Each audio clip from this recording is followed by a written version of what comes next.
Hi, people. Day 3, getting a little delusional, but we can get through this. Okay, y'all. So, I'm going to quickly try to explain to you paragraphs 3 through 5. This one video will help you with days 3, 4, and 5, and then I'll make a very last one for the last few days, which is your conclusion, and just give you an extra 2 days to put it together and check over it. So if you get a little behind, don't worry too much because you do have 2 extra days, and then it will be due. Okay? So for 3, 4, and 5, these are your body paragraphs. So your body paragraph is going to look like this. You guys, some of you have not followed my guidelines. You're kind of all over the place putting your paragraphs together. Make sure that you follow the guidelines that I had for your introduction.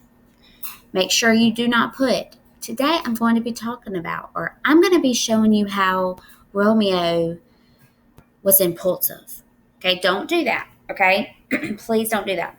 A lot of y'all went back. I corrected some things.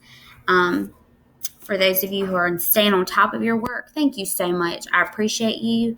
I know it's not easy. It's not easy with me not being there to help you. Just do the best you can, and I'll do the best I can, and we'll get through it. Okay, y'all. So your body paragraphs are going to be your topic sentence with a transition. Remember, transitions are words like first or another, or also we see, or the reader sees, however, therefore. Some of you have already been using that in your introduction, which is awesome. Okay, so your topic sentence and then your textual evidence, which is a direct quote from the text. And I'm going to show you in just a minute how I would do that. Okay, then what the textual evidence means. So this is what the text says, what it means, and then finally, why it matters. This is the most important part of your paragraph because this is you thinking about what the text says.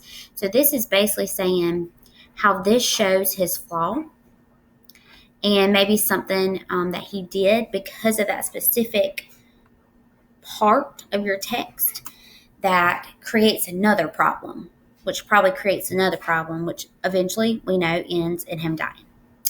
Okay, so in paragraphs 3, 4, and 5, I've basically given you an outline. In the yellow is what you go back and you put your own. I don't care if you leave it yellow. You don't have, you can change it back to no highlight. I don't care because we'll dress it up at the end. Okay. So this says, one of the first ways Romeo demonstrates his tragic flaw is when he, okay. So a lot of you said that he was impulsive or that he was very quick. A lot of you said his flaw was that he maybe loved with his emotions or he was lustful. So he really didn't love. He just, he just liked what he saw and he didn't stop to think about his true feelings. Okay.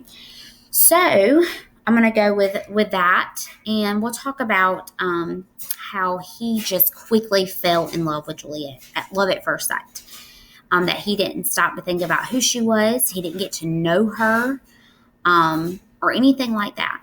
So I might put one of the first ways Romeo demonstrates his tragic flaw is when he falls head over heels, love at first sight with Juliet. Okay. Now, of course, this is me talking. So when I write, I often find, I need to reword this so it sounds better. So I would put something like that. In the play, now, it's probably going to be Romeo, but you might find something another character says that shows his flaw, like maybe the friar when he gets onto him. Oh, that would be a good one. When he's telling him in the beginning how he loves with his eyes. Oh, that'd be good. Okay, so in the play, a character states, and then you fill this in with a quote from one of the characters. Okay, probably Romeo. So I pulled up over here my No Fear Shakespeare, and this is in Act 1, Scene 5, where he falls in love with her when he sees her. did my heart love till now, for swear its sight, for I never saw true beauty to this night. So beautiful. Okay, so you guys, you could copy and paste that in here, and then of course change the font. Please do that, okay? And then right here in my parentheses, like we've been doing, we've been citing correctly. I'm going to put 1.5.51 through, 50 through 51. Okay? And then we continue.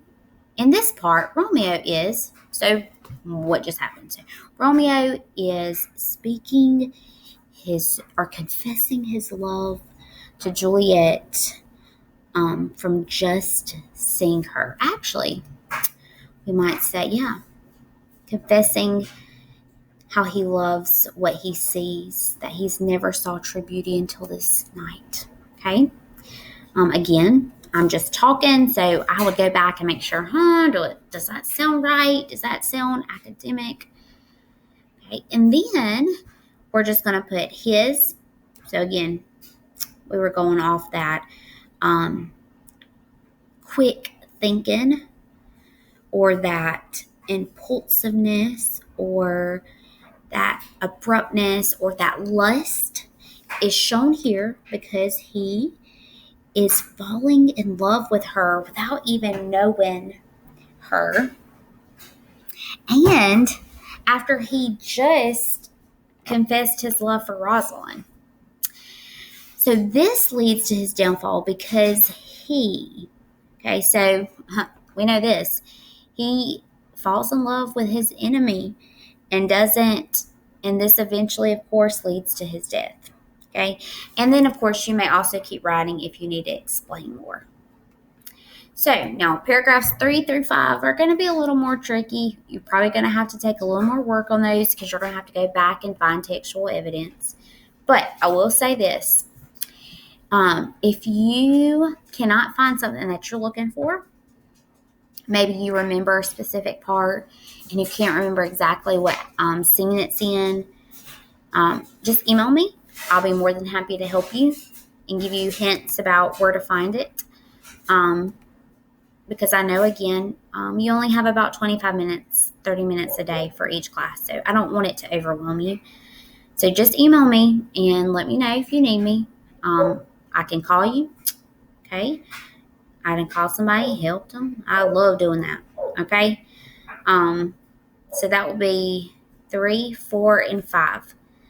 You'll do the same thing, but of course you'll just find other things that he does that shows that flaw. So just think, if you chose that he's lustful or he doesn't stop to think about what he's doing, pull out 3 examples. Here's the time. And I would go in order. So I wouldn't go from something he did at the end to something he did at the beginning, because you're trying to show how eventually he dies. Okay? And I think that's it. Oh, let me say this too. For this part, this leads to his downfall. So just think about what happened as a direct result of whatever you pulled from the text. So, like when he just trusts Balthasar and what he says, then that leads him to quickly go and buy poison.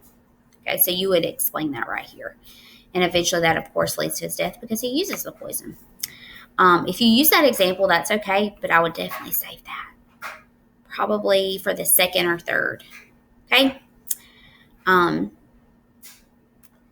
this one, you think about the final scene where there are clues that she's still alive from the way she looks, and he doesn't stop to think about, hey, maybe she's alive.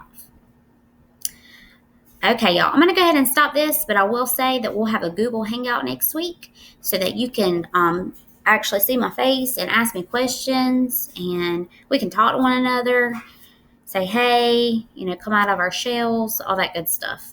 And you also can block your camera in case you're having a bad day and you're not looking your best, okay?